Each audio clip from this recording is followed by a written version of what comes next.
Welcome back my YouTube channel S सादा quiz centre में आपका हार्दिक अभिनंदन करता हूं। मैं रंजय कुमार आज आप लोगों के बीच यह जो आप वीडियो देख रहे हैं वर्णिका वर्णिका का लेसन थ्री, वर्णिका का याद रखिएगा लेसन थ्री जो कहानी है माँ है। वर्णिका का लेसन थ्री माँ है। अगर आज तक या अभी तक अगर आपने पार्ट वन वीडियो दही वाली मगम्मा और पार्ट 2 वीडियो डियर स्टूडेंट दहाड़ते विश्वास नहीं देखा है तो जाओ नीचे लिंक पर क्लिक करके उस सारे वीडियो को आप देख सकते हैं। लेसन आपका डाला गया। लेसन 2 तक आपको हम 57 तक आपको लेसन 2 तक हमने करवा दिया ऑब्जेक्टिव। आज हम लोग करेंगे, याद रखिए, दही वाली मगम्मा का फर्स्ट क्वेश्चन और तीसरा पार्ट्स का 58 क्वेश्चन हम लोग करेंगे। इस वीडियो में हम लोग माँ यानी याद रखिएगा माँ कहानी से रिलेटेड सारे ऑब्जेक्टिव हम लोग देखने वाले हैं। तो अगर इसी तरह से अगर वीडियो आप देखना चाहते हैं डियर स्टूडेंट तो चैनल को पहली बार है तो चैनल को सब्सक्राइब करें, लाइक करें, वीडियो को शेयर करें, दोस्तों को पास ज्वाइन करें और आप भी सब्सक्राइब करें और अपने दोस्तों से भी करवाएं, छोटे बड़े भाई बहनों से भी करवाएं। आइए देखिए फर्स्ट क्वेश्चन की ओर हम बढ़ेंगे कि माँ कहानी के लेखक कौन है। माँ कहानी किसके द्वारा लिखा गया है तो याद रखिएगा ईश्वर पटेल का। कैसे याद रखेंगे सर, याद करने का कुछ लिख दीजिए। तो माँ जो होती है साक्षात ईश्वर होती है, साक्षात भगवान होती है। माता पिता जब साक्षात हमारे भगवान है, क्योंकि जन्मदाता कौन है हमारी, तो हमारी माता है, हमारे पिता हैं, सबसे बड़ा माता होते हैं। तो याद रखिएगा माँ कहानी जो है ईश्वर होते हैं, ईश्वर पटेलकर, ईश्वर पटेलकर। याद रखिएगा ईश्वर से याद रहेगा आपको कि माँ कहानी के लेखक कौन है, ईश्वर पटेलकर। आगे चलेंगे नेक्स्ट। ईश्वर पटेलकर किस भाषा के लोकप्रिय कथाकार है। ईश्वर पटेलकर किस भाषा के लोकप्रिय कथाकार है तो गुजराती भाषा। कौन भाषा की नेक्स्ट? गुजराती। कौन भाषा की? गुजराती भाषा, क्योंकि इनका जन्म गुजरात में। माँ कहानी किस भाषा से अनुदित है? माँ कहानी किस भाषा से अनुदित है तो गुजराती भाषा से। किस भाषा से अनुदित है तो गुजराती भाषा से। आगे कहता है डियर स्टूडेंट याद रखिएगा आगे क्वेश्चन आपका क्या कहता है। 61 क्वेश्चन, यानी माँ कहानी के अनुवादक कौन है। माँ कहानी गुजराती में लिखा गया है क्योंकि गुजरात की है, गुजरात में लेखक का जन्म हुआ ईश्वर पटेल करके, इसीलिए गुजराती भाषा में है। इसको हिंदी में किससे रूपांतरित किया? अगर हिंदी में ना हम लोग पढ़ पाते, नहीं पढ़ पाते। यहाँ याद रखिए कि माँ कहानी के अनुवादक कौन है तो गोपाल दास नागर। माँ कहानी का अनुवादक कौन है तो गोपाल दास नागर जी। आगे चलेंगे 62 क्वेश्चन कि माँ कहानी की प्रमुख पात्र कौन है, पात्रा कौन है। माँ कहानी की प्रमुख पात्रा कौन है? याद रखिएगा मंगू है, यानी कि माँ की सबसे छोटी बेटी मंगू है, बड़ी बेटी का नाम कम्मू है। चलिए नेक्स्ट। अब कहता मंगू जन्म से कैसी थी, क्या थी मंगू जन्म से कैसी लड़की थी? याद रखिए पागल और गूंगी थी। पागल और क्या थी? गूंगी, लेकिन बहरी नहीं थी। याद रखिए पागल और क्या थी? गूंगी थी, वह सुन सकती थी बात। चलिए 64 क्वेश्चन सॉरी कहता है मंगू के माँ की कितनी संतानें? जो मंगू की माँ थी उनकी कितनी संतानें थी तो टोटल 4। इसमें 2 बेटियां और 2 बेटे, 2 बेटियां और 2 बेटे, दोनों बड़े बेटे थे। फिर तीसरा में थी कम्मू और चौथा में थी मंगू। चलिए नेक्स्ट कहता मंगू के अलावे माँ की कितनी संतानें? मंगू के छोड़ देता बाकी क्यों बचा 3, यानी मंगू के अलावे माँ की कितनी संतानें थी तो 3 संतानें थी। चलिए नेक्स्ट आगे हम लोग देखेंगे। आगे क्वेश्चन 66 आपका क्या कहता है क्वेश्चन में, यानी मंगू की बड़ी बहन का क्या नाम है तो कम्मू नाम है। कम्मू भी लिखता है, कम्मू भी अगर देगा सही होगा, ठीक है, कम्मू या कम्मू। याद रखिएगा मंगू की बड़ी बहन का नाम क्या है? कम्मू। कम्मू भी बुक में देता हूँ, कम्मू भी देता, याद रखिए। तो दोनों में से एक ही कोई रहेगा एग्जाम में आपका तो कम्मू मानिए, ठीक है, कम्मू मानिए। अब कहता है कौन मंगू को अस्पताल भेजना नहीं चाहती थी? कौन ऐसी थी जो अस्पताल का हमेशा विरोध करती थी, हमेशा नहीं चाहती थी, गौशाला की उपमा देती थी? याद रखिएगा माँ थी। कौन थी? हमारी माँ थी। माँ कभी नहीं चाहे कि बच्चा संकट में, माँ कभी नहीं चाहे कि बच्चा संकट में।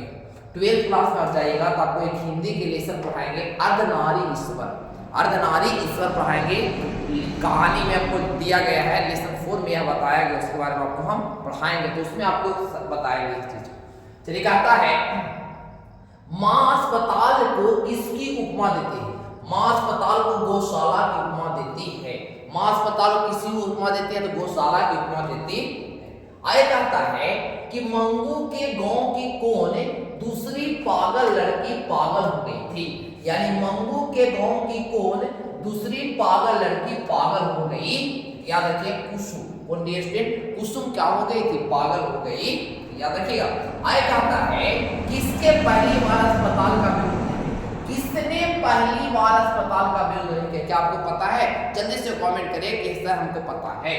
किसने पहली बार अस्पताल का विरोध नहीं किया? तो मां ने पहली बार अस्पताल का विरोध नहीं किया, क्योंकि कुसुम जब ठीक होकर, कुसुम 3 महीना में, कितने महीना में, जब कुसुम 3 महीना में ठीक होकर घर पर आ गए थे, तब मां सोची कि लगता है कि हमको जो मंगू है वो भी ठीक हो जाएगी, इसलिए उसके बाद इन्होंने विरोध नहीं किया। वो सोचे कि ना ठीक है भर्ती करवा देते, बच्ची ठीक तो हो जाएगी ना। चलिए स्टूडेंट आगे हम लोग देखते हैं, आगे हम लोग देखेंगे। कहता कौन सा महीना माँ के लिए आरामदेह बन गया था?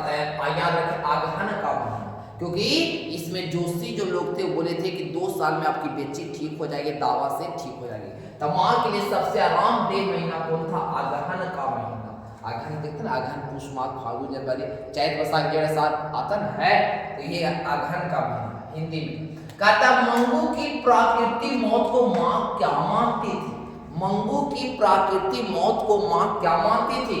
याद रखिए छुटकारा, वो नहीं चाहती थी, माँ नहीं चाहती थी मर जा, प्राकृतिक मौत चाहती थी। कैसी मौत चाहती थी? प्राकृतिक मौत चाहती थी। कहता है कि मंगू की प्राकृतिक मौत को माँ क्या मानती थी? तो छुटकारा बोले, क्या बोले? छुटकारा मानती थी। अब कहता है काला पानी किसका लोकप्रिय उपन्यास? काला पानी, काला जो पानी किसका लोकप्रिय उपन्यास? याद है ईश्वर पटेलकर का, ईश्वर पटेलकर का उपन्यास है। आगे हम लोग देखेंगे, आगे क्वेश्चन आपका है 74 है कि अंदर किसी को देखने जाने का नियम नहीं, ऐसा किसने कहा? अंदर किसी को, जब माँ गई थी अस्पताल में भर्ती कराने के लिए, पागलखाना भर्ती कराने, तो वहां के जो कर्मचारी थे बोलते हैं कि याद रखिएगा अंदर किसी को देखने जाने की नियम नहीं है। किसने कहा?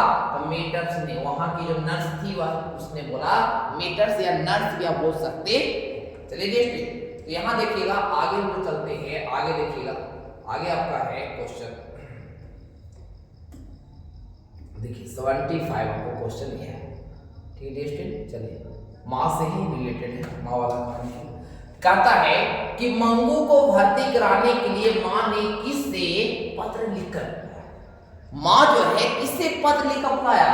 ये बड़े बेटी को, अपने बड़े बेटे को, अपने बड़े बेटे। आगे कहता है कि मंगू कब से पागल थी?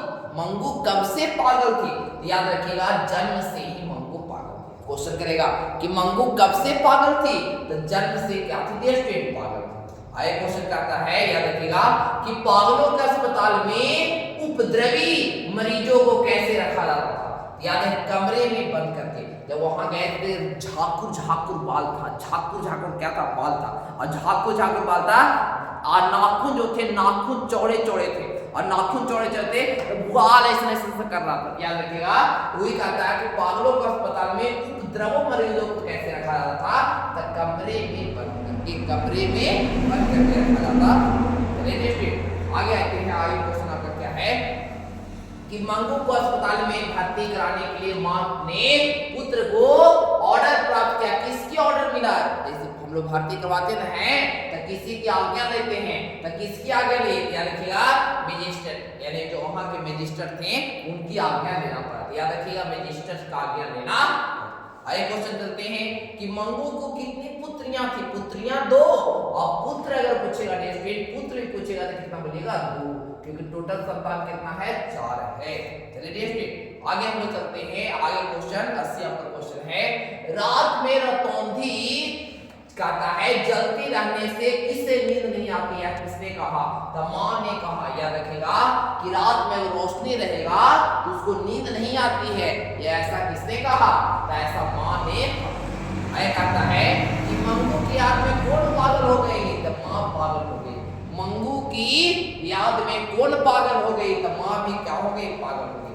आगे नेक्स्ट में कहता है मंगू को घर से अस्पताल के लिए किस गाड़ी से ले गया गया था, तब बैलगाड़ी से, और लाया गया घोड़े गाड़ी से। यहाँ से गई थी बैलगाड़ी से, लाया गया था घोड़े गाड़ी से। याद रखिए नेक्स्ट आए क्वेश्चन कहता क्या है, आए क्वेश्चन क्या कहता है कि मंगू को अस्पताल छोड़कर माँ घर कब आई थी, 10:45 रात्रि के समय, 10:45 PM, यानी 11:15 बजे, 11:15। तो इसी के साथ पार्ट 3 वीडियो आपका विद्यार्थी क्या हो जाता है, समाप्त। तो इस चैनल पर पहली बार चैनल को सब्सक्राइब करें और लाइक करें, दोस्तों को देख रहे हैं। Thanks for watching this video dear student, thanks for watching.